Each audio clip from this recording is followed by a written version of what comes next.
नमस्कार विद्यार्थी मित्रांनो, कंबाईनची टेस्ट नंबर 2 त्याचं डिस्कशन आपण बघूयात आता. बघा काय प्रश्न आहे. 81 नंबरचा प्रश्न आहे. विकास 5 किलोमीटरचे अंतर ताशी 30 किलोमीटर वेगाने कापतो. नंतरचे 10 किलोमीटरचे अंतर ताशी 40 किलोमीटर वेगाने कापतो. शेवटी राहिलेले 35 किलोमीटरचे अंतर ताशी 60 किलोमीटर वेगाने कापतो.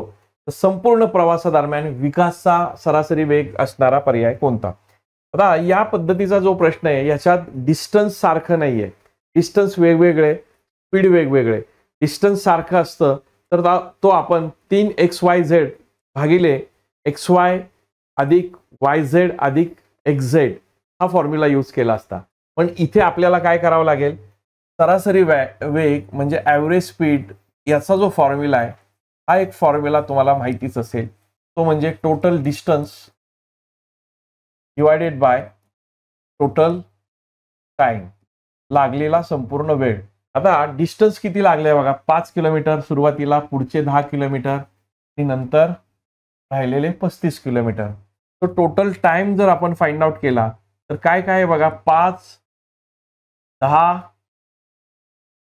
आणि त्याच्यानंतर 35 आणि डिवायडेड बाय टाइमचा फॉर्म्युला तुम्हाला माहिती आहे. टाइम बरोबर काय असतो, डिस्टन्स अपॉन स्पीड. जर डिस्टन्स 5 किलोमीटरचा आहे आणि स्पीड किती आहे सुरुवातीचं 30, प्लस पुढच्या केसमध्ये डिस्टन्स 10 किलोमीटरचं स्पीड कितीचं आहे 40, त्यानंतर पुढचं राहिलेलं 35चं स्पीड डिस्टन्स आहे आणि स्पीड किती आहे 60. सो या सगळ्यांची आपण काय करूयात, ॲडिशन करूयात. काय येईल, 5 10 तो 50 येईल हे, आणि हा 1/6 याने भाग दिला 5 × 30, इथं अधिक 1/4 येईल आणि इथं 5 ने भाग दिला तर 7/12 येईल. छेद समान करताना यांचा एलसीएम बघितला. एलसीएम किती आला 12. 12 येण्यासाठी वरती काय करावं लागेल, इथे 2 ने गुणावं लागेल. सो 2, इथं 3 ने गुणावं लागेल. सो इथं 3 येईल आणि इथं 12 ऑलरेडी आहेत. सो 7 आहे तसे राहतील आणि यांची बेरीज केली, आय मीन हे छेद समान केला म्हणजे हा झाला 12. सो फायनली ॲव्हरेज स्पीड जे असणार आहे ते फायनली काय येईल, इथं बघा 50 भागिले हे किती येत आहे बघा 12/12. सो 12 डिवायडेड बाय 12, 12ला 12 कॅन्सल म्हणजे 1 राहील. सो ॲव्हरेज स्पीड जे आहे, ॲव्हरेज स्पीड या केसमध्ये किती आलेलं आहे मित्रांनो, 50 किलोमीटर पर आवर. तो ऑप्शन नंबर 4 हे या प्रश्नाचं उत्तर आहे. तो जर डिस्टन्स सारखं असतं तर याच्यासाठी ॲव्हरेज स्पीड जे तुम्हाला मी सांगितलेलं आहे, ॲव्हरेज स्पीड डिस्टन्स सारखं असतं, 3 वेगवेगळे स्पीड दिले आणि त्यांचं डिस्टन्स सारखं आहे, तर त्या केसमध्ये 3xyz भागिले xy अधिक yz अधिक xz हा तो फॉर्म्युला आहे बघा. आणि जर 2 डिस्टन्स सारखे आहेत आणि याचा ॲव्हरेज स्पीड विचारला तर त्या केसमध्ये फॉर्म्युला आहे 2xy. हे x आणि y आणि z हे काय 3 वेगवेगळे स्पीड आहेत. हे x आणि y हे 2 वेगवेगळे स्पीड आहेत. तर याचा फॉर्म्युला तुम्हाला माहितीच आहे. तो या 3 पद्धतीने आपण हे करतो. हा एक फॉर्म्युला, हा दुसरा फॉर्म्युला, हा 3 फॉर्म्युले. हे 3 फॉर्म्युले तुम्हाला ॲव्हरेज स्पीड काढण्यासाठी कामी येतील. पुढचा प्रश्न बघा. एका बॉक्समध्ये काळे आणि पांढरे चेंडू आहेत. या बॉक्समधून जर एक काळा आणि एक पांढरा चेंडू काढला तर राहिलेल्या चेंडूमध्ये काळे चेंडू हे पांढऱ्या चेंडूच्या किती पट आहेत, दुप्पट आहे. त्यानंतर राहिलेल्या चेंडूमधून 3 काळे आणि 3 पांढरे चेंडू काढले तर राहिलेल्या चेंडूमध्ये अंतिम काळ्या चेंडूंची संख्या ही अंतिम पांढऱ्या चेंडूंच्या संख्येच्या किती पट आहे, 3 पट आहे. तो या पद्धतीचे जे प्रश्न आहेत ते प्रश्न आपण ऑप्शनने सोडूयात. काय विचारलंय इथं, बॉक्समध्ये सुरुवातीला पांढरे चेंडू किती आहेत. सो पांढऱ्या चेंडूंची संख्या दिली आहे. तो इथे आपण लिहूयात, हे पांढरे आणि दुसरे आहेत काळे. तो पांढऱ्या चेंडूंची संख्या आपण जर पकडली 7, सुरुवातीची 7 आहे, तर त्यातून एक चेंडू काढलाय तुम्ही, तो किती राहील, एक चेंडू जर मायनस केला तर तो 6 राहील. आणि त्या केसमध्ये आपल्याला असं सांगितलंय की जर एक काळा आणि एक पांढरा चेंडू काढला तर राहिलेल्या चेंडूमध्ये काळे चेंडू हे पांढऱ्याच्या दुप्पट आहेत. सो ह्याला 2 ने गुणलं तर काळे चेंडूंची संख्या आता किती होईल, 6 दुनी 12 होईल. आणि परत आता सांगतायत की राहिलेल्या चेंडूतून पण परत 3 चेंडू पांढरे काढले आणि 3 चेंडू काळे काढले तर किती राहतील पांढरे चेंडू, 6 वजा 3 केले तर 3 राहतील, 12 वजा 3 केले तर काळे चेंडू राहतील किती? 9. हे आहेत काळे चेंडू आणि हे आहेत पांढरे चेंडू. आणि काय शेवटचं स्टेटमेंट सांगितलं येतंय की अंतिम काळ्या चेंडूंची संख्या ही पांढऱ्या चेंडूंच्या किती पट आहे? 3 पट आहे. सो बघा हे 3 पट आहे का? तर आहे, म्हणून घेतलेला पहिलाच ऑप्शन बरोबर आहे. तुम्ही म्हणाल हा शेवटी ऑप्शन असेल तर शेवटी जरी असला तरी फारसा अवघड नाहीये या केसमध्ये. काय करायचं या केसमध्ये बघा, तुम्हाला परत एकदा सांगतो की दुसरा ऑप्शन घेतला, त्यातून एक चेंडू काढला तर किती राहतील? 12 राहतील. 12च्या दुप्पट काळे चेंडू आहेत, हे काय असतील? पांढरे असतील, ज्याला मी काय म्हणतो, पांढऱ्याला व्हाईट आणि याला ब्लॅक म्हणतो. त्याच्या दुप्पट केले तर किती होतील? 24. यातून परत 3 काढले तर किती राहतील? 9. आणि यातून 3 काढले तर 21. ह्याच्या 3 पट आहेत का? नाहीये. सो हा नाहीये. या पद्धतीने बाकीचे ऑप्शन आपण चेक करू शकतो. ही संपूर्णपणे या स्वरूपाचे जे प्रश्न आहेत, हे प्रश्न सोडवण्यासाठी ऑप्शनची इलिमिनेशन मेथड जी आहेत, या मेथडने आपण हे प्रश्न सोडवू शकतो. Next question for you. एका वर्गाचे सरासरी गुण किती दिले? 40 आहेत. त्या वर्गातील एका विद्यार्थ्याला हटवले तर राहिलेल्या विद्यार्थ्यांचे नवीन सरासरी गुण किती असतात? राहिलेल्या विद्यार्थ्यांचे एकूण गुण हे पूर्ण वर्गाच्या एकूण गुणांच्या किती टक्के? 60% आहेत. तर वर्गात एकूण विद्यार्थ्यांचे दाखवणार. आता इथं पण ऑप्शननेच जाऊयात आपण. डोंट वरी, आपण सगळं वेगवेगळ्या पद्धतीने सोडवण्यापेक्षा ऑप्शनने कसं वेगात करता येईल बघा. प्रश्न व्यवस्थित वाचला. एकूण टोटल बघा, टोटल संख्या दिली आहे, टोटल संख्यांचे सरासरी गुण दिली आहेत. सो एकूण बेरीज केली आपण, टोटल सम काढली, सम टोटल काढली तर किती आहे? सरासरी गुणिले काय करणार? एकूण संख्या किती येईल? 40 गुणिले 10 केलं तर किती येईल? 400. पहिली सम काढली, पहिला ऑप्शन आपण ट्राय करतोय. ओके. आता एक विद्यार्थी काढला तर किती राहतील विद्यार्थी? त्यावेळेस सम किती येईल? सम न्यू करू आपण. किती होईल? एक विद्यार्थी काढला तर किती राहतील? 9. तो हे 40 कसं आलं ते? हे 10 विद्यार्थी आणि सरासरी किती आहे? 40. ओके. आता नवीन केसमध्ये किती विद्यार्थी? एक मायनस केला, किती राहतील? 9. त्यांची सरासरी किती झाली आहे? 30. किती होतील हे? 270. आता 400च्या 60% 270 आहेत का? बघा, 400च्या 60% काय दिलंय बघा.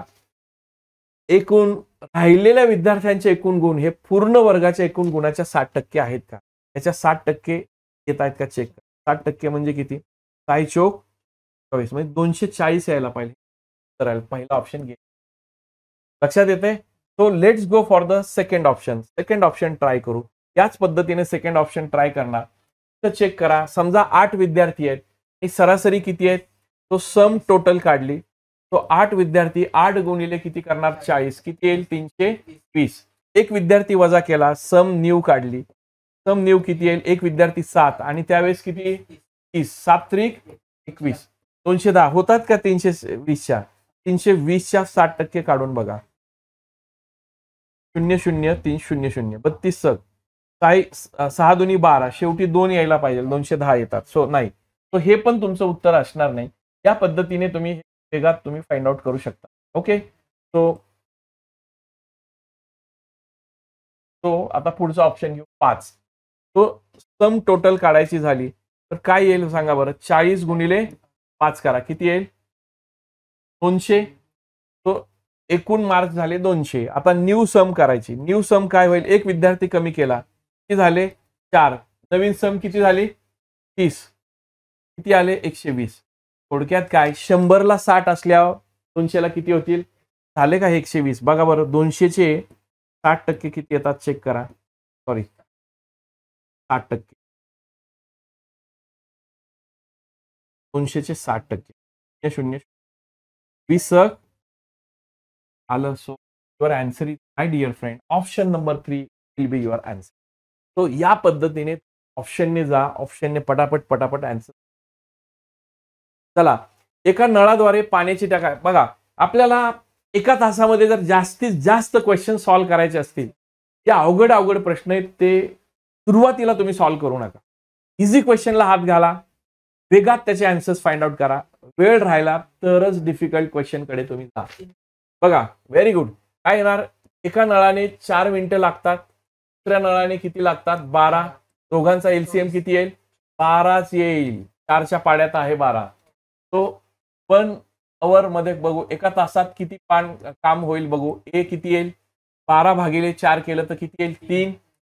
बी किती करेल, 12/1 म्हणजे ए आणि बी हे एका तासात किती भरतील, 3 अधिक 1 4 लिटर भरतील. टोटल किती आहे, 12 लिटर भरायचे. म्हणून 12/4 केलं तर किती लागतील. So my dear friend, option number within 15 second हा प्रश्न तुम्ही सॉल्व्ह करू शकता.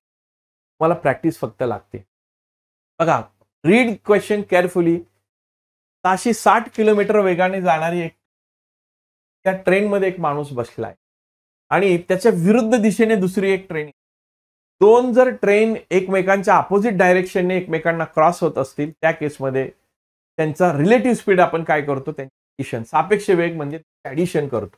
आणि ती मालगाडी जी आहे त्या फास्ट ट्रेनमध्ये बसलेल्या माणसाला 9 सेकंदात ओलांडते. किती सेकंदात, 9 सेकंदात. तर मालगाडीची लांबी आपल्याला दिली आहे, याचा अर्थ ती मालगाडी 250 मीटर त्या माणसाला क्रॉस करते, 250 मीटर. तर तिचं आपल्याला फाइंड आउट करायचं आहे स्पीड, वेग फाइंड आउट. म्हणून लक्षात घ्या, टाइम बरोबर काय असतो, टाइम बरोबर टोटल डिस्टन्स अपॉन स्पीड असतो. Okay, total distance upon speed असतो. आणि डिस्टन्स फाइंड आउट करायचं तर याच फॉर्म्युल्याने काय करणार, स्पीड इंटू टाइम. आता लक्षात घ्या, डिस्टन्स काय असणार आहे, त्या माणसाला क्रॉस करायला लागलेला त्याला तो म्हणजे मीटर मध्ये असणार. तो किती आहे डिस्टन्स, त्या केसमध्ये दी आहे 250. तुम्ही म्हणाल सर त्या ट्रेनमध्ये बसलेल्या गाडीची लांबी मोजायची का, तर नाही, त्या माणसाला क्रॉस करते ना, माणसाची लांबी आपल्याला इथं मोजायची गरज नाही. तो मालगाडीचीच लांबी आपण मोजणार. आपल्याला टाइम लागलेला आहे 9 सेकंदाचा आणि स्पीड किती दिलंय, 60. फक्त 60 असणार आहे का, तर त्या गाडीमध्ये बसलाय त्या ट्रेनचं स्पीड आणि त्याला क्रॉस करणारी मालगाडी तिचं स्पीड, दोन्हीचं स्पीड आपल्याला कन्सिडर करावं लागेल. कारण दुसरं स्पीड आपल्याला विचारलंय. तो रिलेटिव्ह स्पीड काय येतं या केसमध्ये, दोन्ही स्पीडची बेरीज येणार. एक स्पीड आहे 60 आणि दुसरं किती आहे माहित नाही, तेच काढायचं आहे. त्याला आपण एक्स म्हणू आणि हे काय असणार आहे, किलोमीटर पर आवर असेल.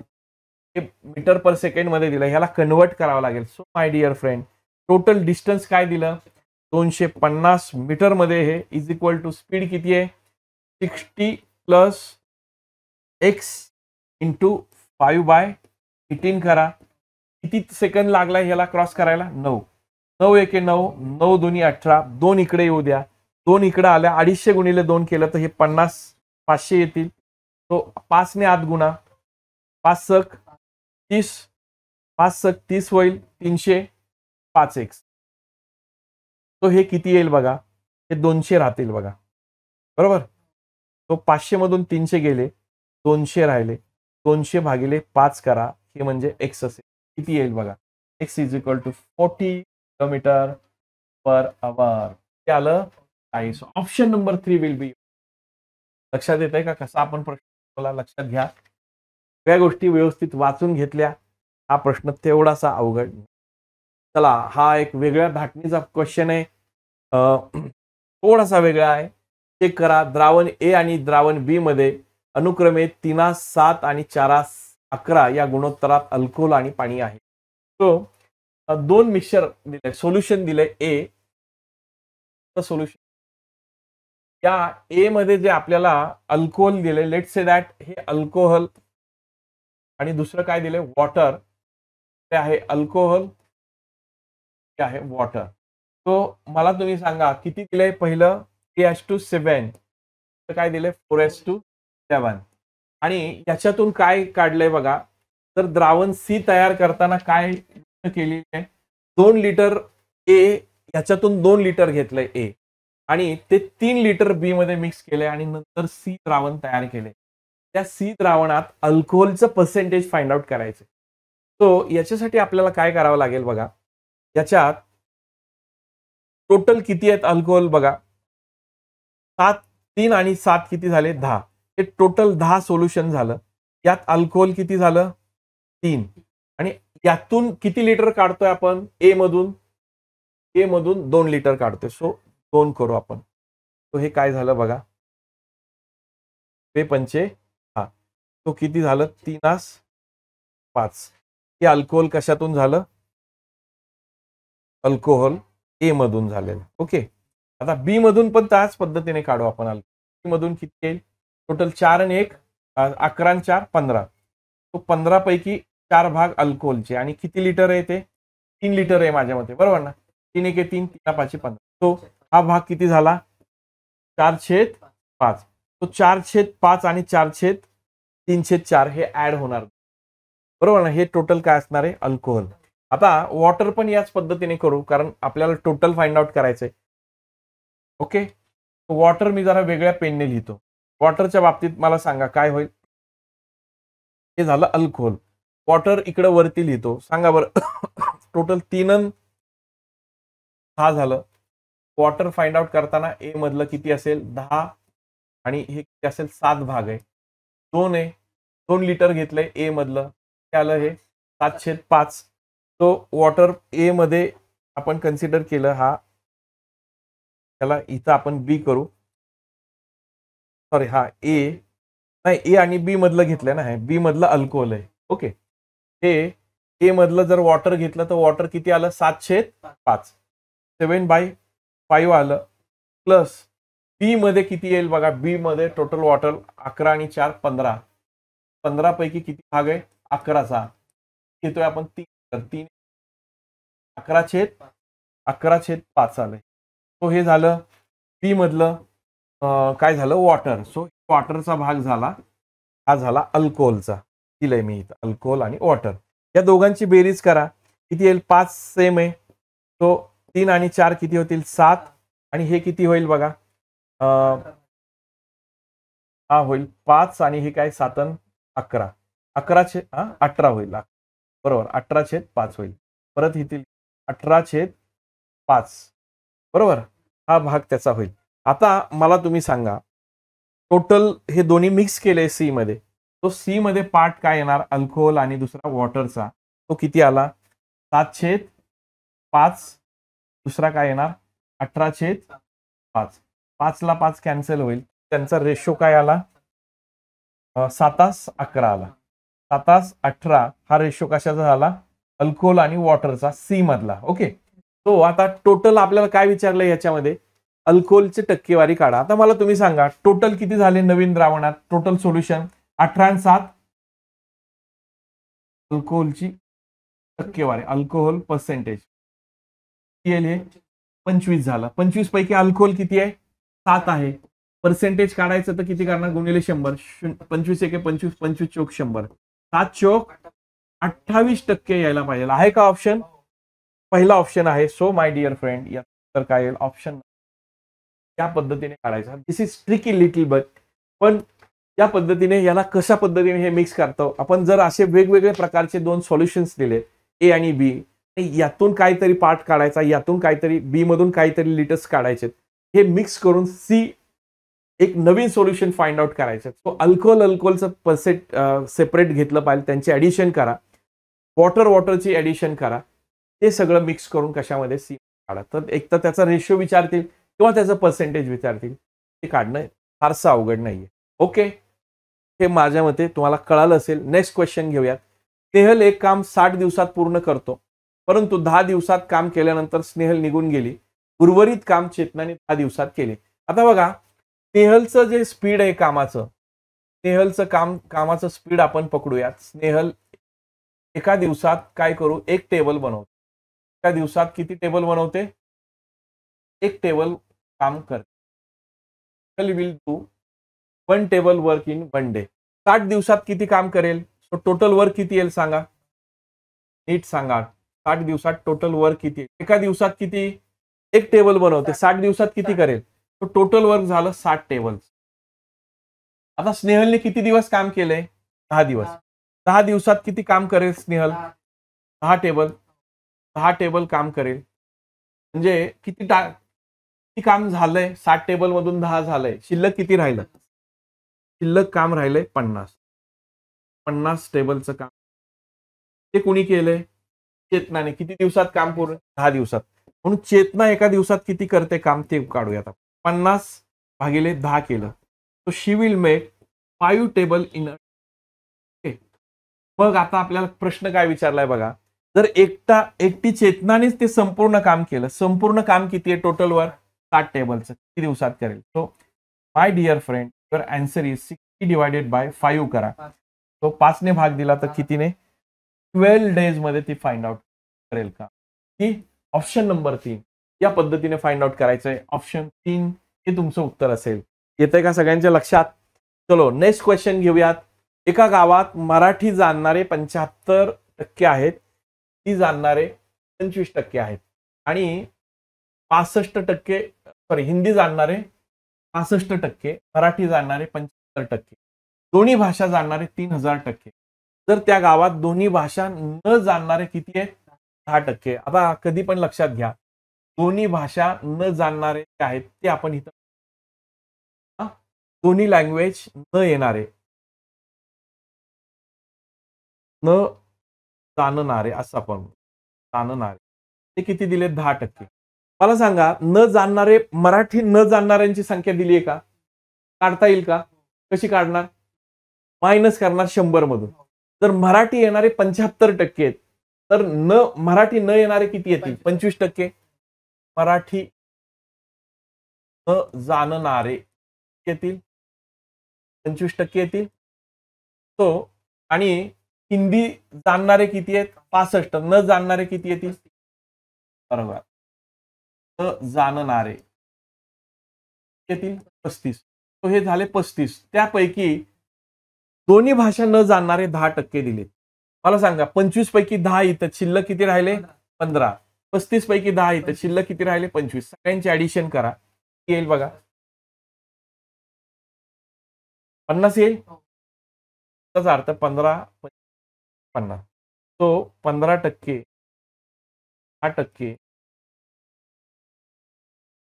50% काय भाषा न येणार. याचा अर्थ 50% या दोन्ही भाषा न येणार आहेत. बरोबर, म्हणजे दोन्ही भाषा म्हणण्यापेक्षा काहींना मराठी येत नाही, काहींना म्हणजे भाषा येत नाही, भाषा न येणार आहेत. कोणती ना कोणती भाषा न येणार. राहिलेले काय असतील? येणारे. तो 50% काय राहिलेले 50% येणारे आणि त्यांची संख्या दिली आहे किती आहे? 3000. जर काय विचारले आपल्याला, तर त्या गावची लोकसंख्या विचारली.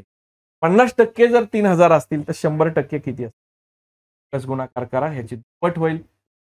उत्तर काय आहे? My dear friend, option number 2 तुमचं उत्तर असेल. जमतंय का सगळ्यांना? चलो नेक्स्ट क्वेश्चन.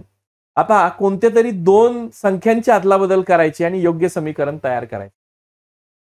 बघा बरं, भागाकार कुठे जाईल?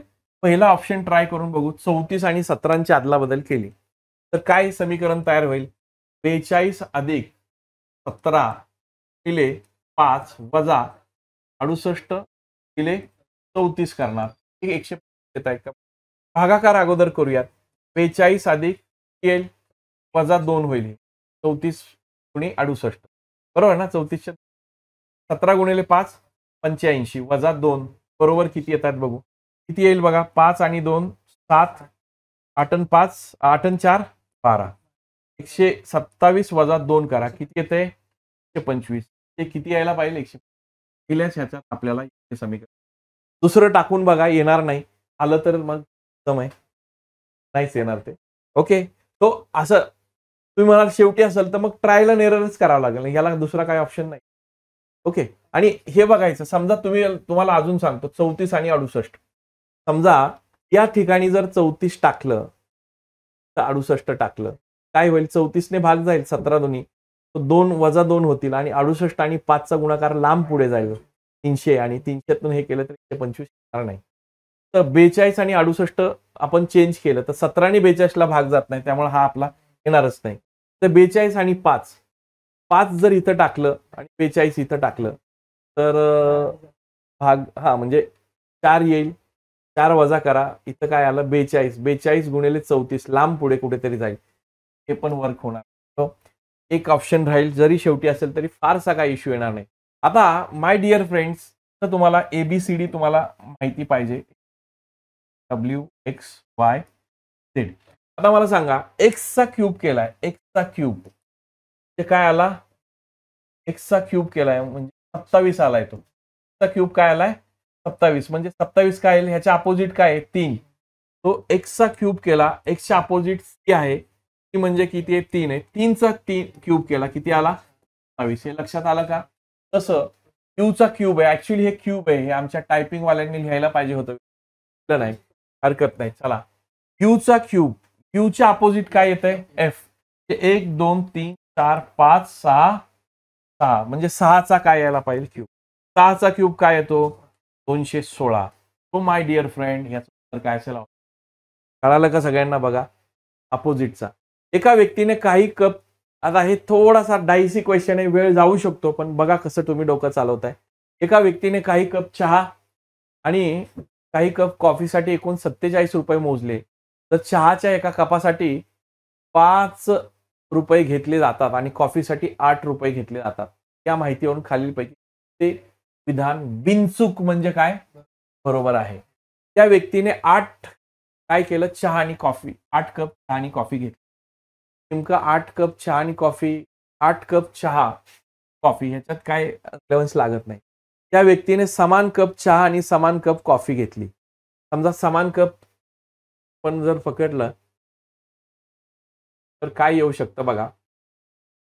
एकतर हे आहे की एक्स कप कॉफी, आपण चहा घेऊ, चहा एक्स कप चहा घेऊ म्हणजे इथं पकडूयात, कॉफी किती बाय. ओके, तर इथे आपण अशा पद्धतीने करूयात. चहा किती रुपयांना 5 रुपये, कॉफी किती रुपयांना 8. या सगळ्यांचे पैसे किती व्हायला पाहिजेत 40 रुपये. एक आपल्याला लक्षात. त्यानंतर चहा आणि कॉफींची आपल्याला संख्या दिली नाही, तर जर 8 पकडले, बरोबर 8 पकडले, तर 47 येण्यासाठी इथं संख्या काय काय यायला पाहिजेत बघा.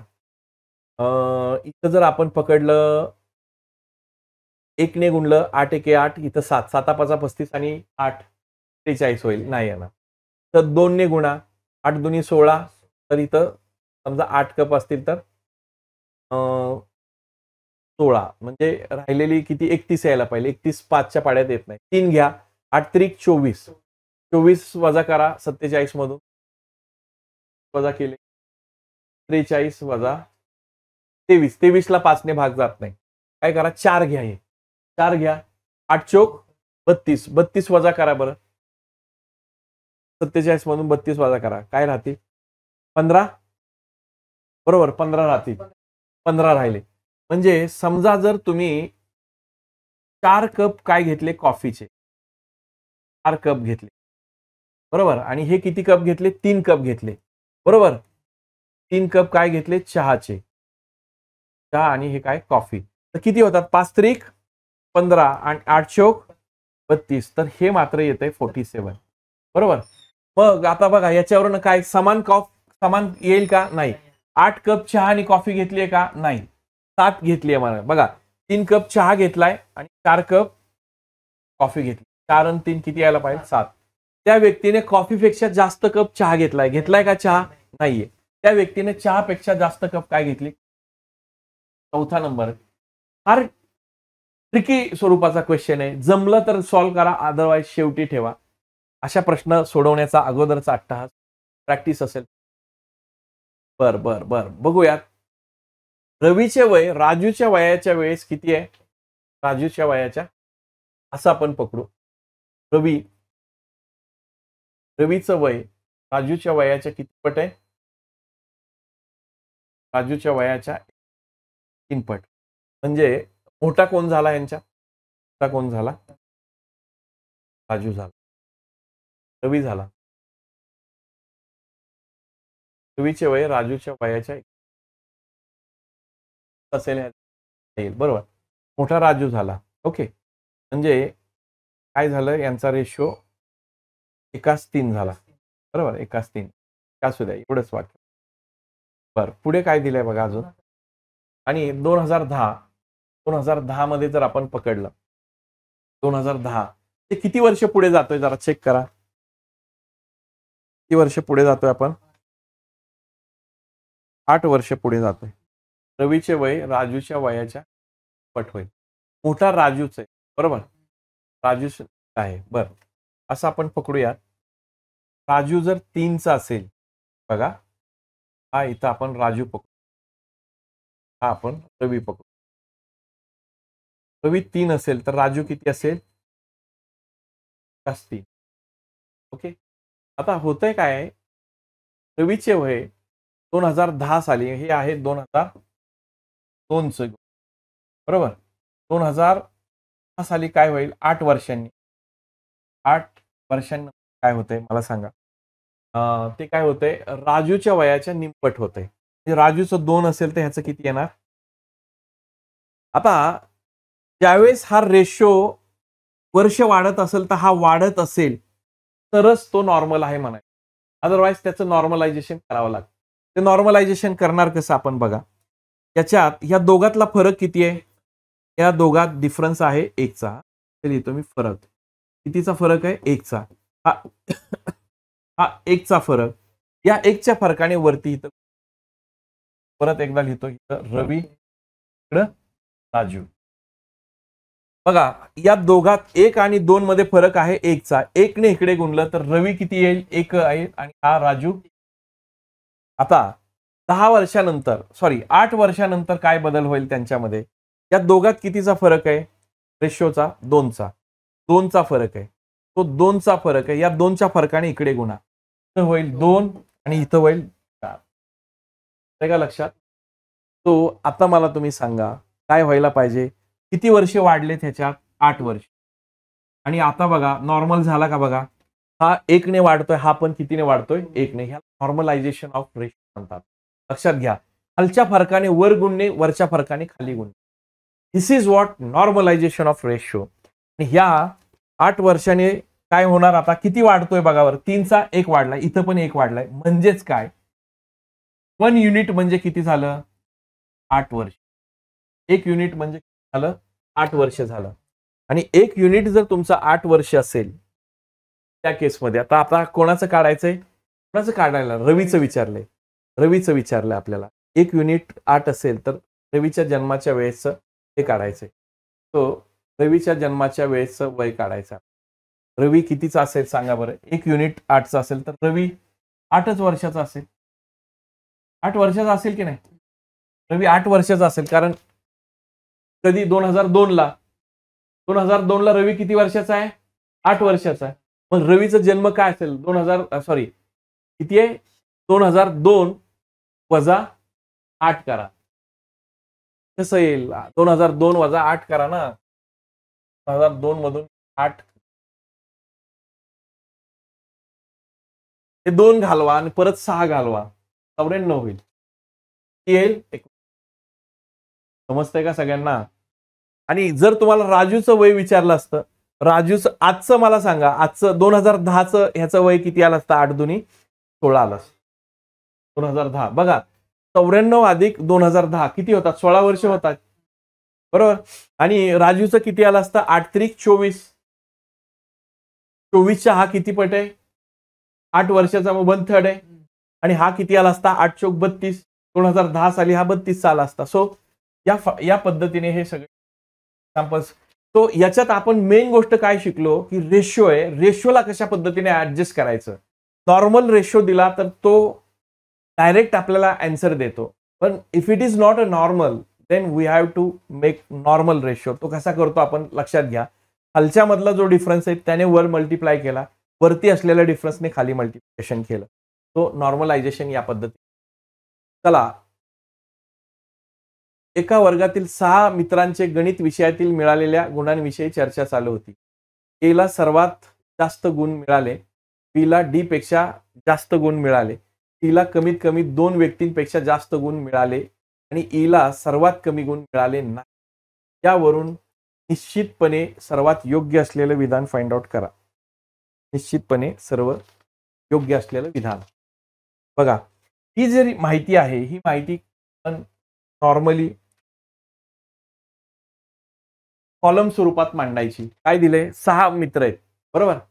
6 मित्र आपण मांडले. पहिला, तिसरा, चौथा, 5वा आणि एला सर्वात जास्त गुण मिळाले म्हणजे टॉपला कोण आहे?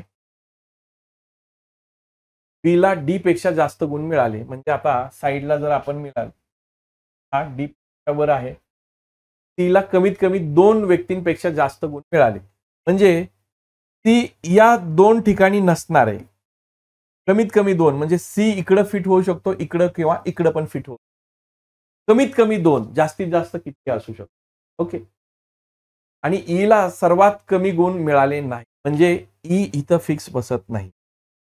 ओके. अजून काय राहिले बघा. तर ए इथं फिक्स झाला. सी जर इथं फिक्स होत नसेल तर ई इकडे फिक्स होऊ शकतो. बरोबर आहे. तिला सर्वात कमी गुण मिळाले नाही. तिला कमीत कमी 2 व्यक्तींपेक्षा जास्त गुण मिळाले. सो ह्याच्यात नंबर ऑफ पॉसिबिलिटी आहे. या पॉसिबिलिटीमध्येच आपण हे करू शकतो. बरं, काय सांगितलं ह्याच्यामध्ये बघा. ई व एफ यांना समान गुण मिळाले. सगळ्यात महत्त्वाची गोष्ट ई आणि एफ समान गुण मिळाले आहे. एफचं काहीच इथं सांगितलं नाही. त्यामुळं सर्वात योग्य विधान याच्याबद्दल आपल्याला करता येणार नाही. कमीत कमी दोघांना सी व्यक्तीपेक्षा कमी मिळाले. कमीत कमी दोघांना सी व्यक्तीपेक्षा, कारण सी जर इथून सुरू होणार असेल तर कमीत कमी सी पेक्षा कमी गुण मिळाले किती असू शकतात?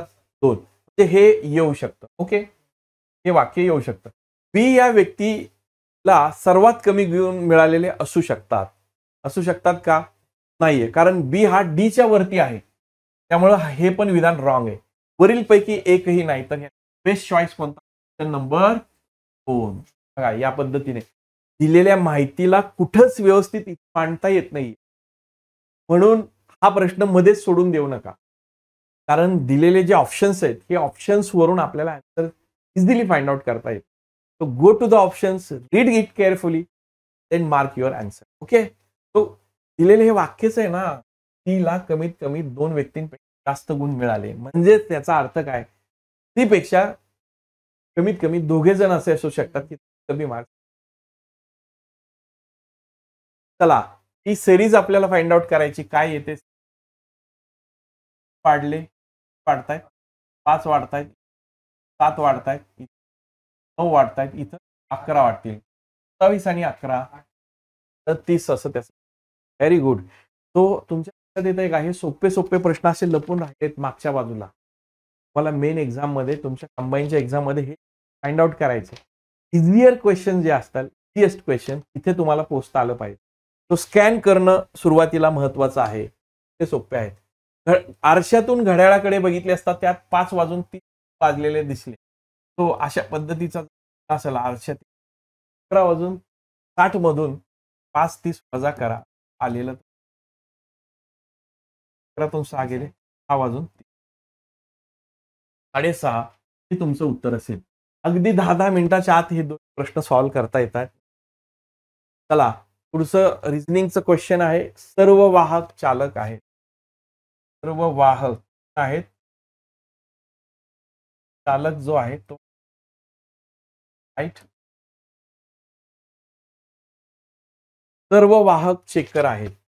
सर्व वाहक चेकर. आता हा जरा थोडासा हा सर्व वाहक चेकर आहेत. ओके. किंवा दुसरा एखादा काढला तर असा पण येऊ शकतो. वाहक चेकर येऊ शकतंय. चालकांबद्दल, चेकर बद्दल काहीच इथं सांगितलं. तो इथं एक अंदाज आहे, पॉसिबिलिटी आहे. अनुमाने बघा काय दिले. सर्व चेकर चालक आहेत. सर्व चेकर चालक आहेत का? या पहिल्या केसमध्ये येतील, पण दुसऱ्या केसमध्ये नॉट एक्झॅक्टली राईट किंवा डेफिनेट. काही चालक चेकर आहेत. काही चालक तर असू पण शकताय. जरा थोडं बाजूला आपण ठेवू. बाजूला ठेवूयात. साधारणपणे वाहक हे साधारण बिबर ढोळवळ हे काय नाही. सर्व चालक वाहक आहेत. आहेत का? सर्व चालक नाही नाही नाही. सर्व चालक वाहक कुठे? वाहकाचा लहान आहे ना सिग्नल. सर्व चालक वाहक आहेत हे नाही येणार. बघा आता हे हे वाक्य कसं ठरतंय बघा. काही चालक चेकर आहेत.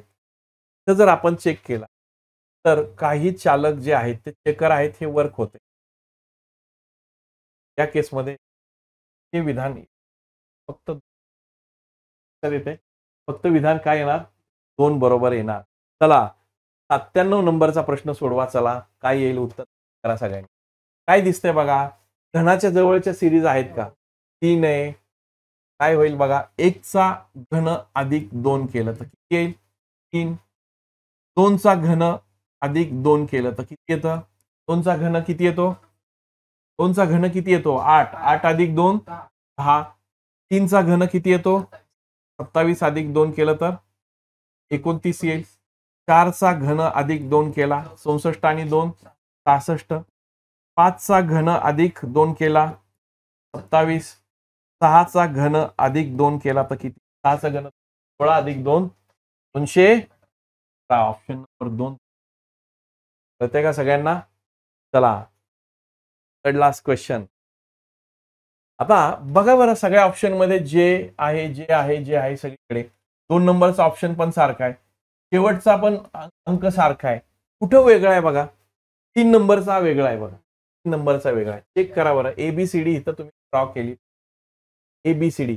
एस नंतर व्ही किती ह्याने येतं बघा? STUV तिसरा. आय नंतर एल किती येतो? आय नंतर एल आय जे के तिसराच आहे. ई नंतर ओ किती येतो बघा? FEH तिसराच. म्हणजे 3-3च्या अंतराने पुढे जातात. त्याचा अर्थ ग्रेट तो आहे अक्षर. याच्यात बघा हे सारखं आहे, हे पण सारखं आहे, फक्त मधलाच वेगळा आहे जरा. ई नंतर तिसरा काय येतो? इथंच काढला होता काय? नंतर काय येतो? नंतर काढलाय ना इथं एच. तर एच पाहिजे. तिसऱ्या नंबरचा एच कुठे दिलाय बघा? तिसऱ्या नंबर. हा तिसऱ्या नंबर. पहिल्याला चौथा आहे ना इथं. तिसरा नंबर इथं. काय नाही, ऑब्झर्वेशन वरती हा प्रश्न आहे. ऑब्झर्वेशन बघा. टी नंतर जे 3 नंबरला आहे. आर नंतर क्यू 3 नंबरला आहे. ए नंतर 3 नंबरला काय? टी आहे. टी नंतर हे डब्ल्यू आहे. तो हाच वेगळा होता. जे वेगळेपण आहे त्याला सीट करा. सगळं काढत बसला तर वेळ पुरणार नाही. एका तासात 100 प्रश्न खूप अवघड टास्क आहे. म्हणून या पद्धतीच्या ट्रिक्स मला कामी येणार आहेत. ओके, बघा बरं याच्यात काय होतंय. 99 हाच आहे ना? 99 नंबरचा प्रश्न बघा, चेक करा. खालील आकृतीमध्ये प्रश्न जागी येणार बघा. 1 चा वर्ग 1. हा कितीचा वर्ग आहे? 6 चा वर्ग आहे. हा 5 चा वर्ग आहे. हा 8 चा वर्ग. बघा पद्धतीने आपण ह्या सॉल्व्ह करणार. चेक करा काय लॉजिक लागतंय. बघा असं होतंय का? 8 आणि 5 8. बघा ह्याचं वर्गमूळ डायगोनली अपोजिट 8 अधिक 5 करा. 8 आणि 5 13 वजा 6 आणि 1 7. 13 वजा 7 केल्यावर किती येतात? येतात का? बरोबर ना? बघा चेक करा व्यवस्थित. तसं करा बरं. हे किती? 8 आहे. 7 आहे. 7 आणि 8 किती होतात? 7. वेगळ्या पेनने घेऊ. 7 प्लस 8 मायनस होणार 2 आणि 3 आणि 2 होईल ना? अधिक 2 15 वजा 5. 6 आहे का ऑप्शन? 4 तुमचे का? तो या स्वरूपाचे जे प्रश्न आहेत हे सारे असू शकतात. त्याला तुम्ही हा जरा अतिशय जबरदस्त असलेला प्रश्न बघा, जरा बारकाईने वाचा. का बघा. एक झेरॉक्सच्या मशीनने एका पानावरच्या चित्राचा आकार केलाय 76. मूळ आकार आपण काय करूया? 100%. मूळ आकार किती? 50%. त्याचा किती केलाय? 75. तो आता झालाय किती? 75%. आता पुढे काय? त्यानंतर पुन्हा त्या छान प्रतीतील चित्राचा आकार 20% केला. कशाच्या 20%? त्याच्या 20%. 20% कमी नाही केला, 75च्या 20% केलाय. नीट समजून घ्या हा प्रश्न. 75च्या 20%. बघा बरं 75च्या 20% किती? 75च्या 20% काढलं तर त्याला 0. 75 दुनी 150 भागिले हा केलं 10%. बघा 10% 7.5. 20% किती येईल? 15. तो आता नवीन जो आकार झालाय तो किती झालाय? 15%. किती टक्के झालाय? 15%. सो प्रश्न असा विचारलाय, तर अजून लहान बनव, शेवटची छायांकित प्रतिमधील चित्राचा आकार मूळ आकाराच्या किती टक्के झालाय? 15%. मूळ आकाराच्या किती टक्के झालाय? 15. बघा, मूळ आकार किती होता? 100. 100च्या किती झालाय? 15 गुणिले 100 केला तर येते टक्केवारी 15%. या पद्धतीने हे डील करायचं होतं. Thank you very much. थांबूया आता.